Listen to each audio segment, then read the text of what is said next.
In the book of Acts, we find the story of Paul and Barnabas in Lystra. Lystra was a city in ancient Lycaonia, located in modern-day Turkey. Paul and Barnabas had been traveling through Asia Minor, preaching the gospel and establishing churches in various cities. As they arrived in Lystra, they encountered a man who was unable to walk from birth.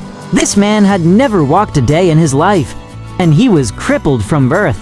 Upon seeing him, Paul was filled with compassion and faith. He looked at the man and spoke with a loud voice, "Stand upright on your feet." To the amazement of the onlookers, the man immediately jumped up and began to walk.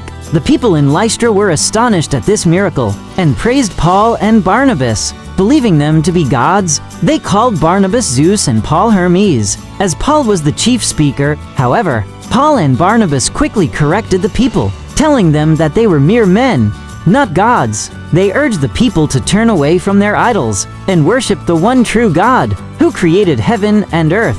They shared the story of Jesus, how he was sent by God to die for the sins of humanity and rise again on the third day. Despite their efforts to clarify their identities and preach the gospel, some of the people in Lystra remained convinced that Paul and Barnabas were gods. They even brought oxen and garlands to offer sacrifices to them. But just as quickly as they were lauded as gods, they were rejected and stoned by the same people. Paul was dragged outside the city and left for dead, but miraculously, he got up and returned to the city. The next day, he and Barnabas departed from Lystra and continued their missionary journey, preaching the gospel in other cities. The story of Paul and Barnabas in Lystra is a powerful reminder of the persecution faced by early Christians as they spread the good news. Despite the challenges and dangers they faced, Paul and Barnabas remained steadfast in their faith and commitment to sharing the gospel with others. Their boldness and resilience continue to inspire Christians today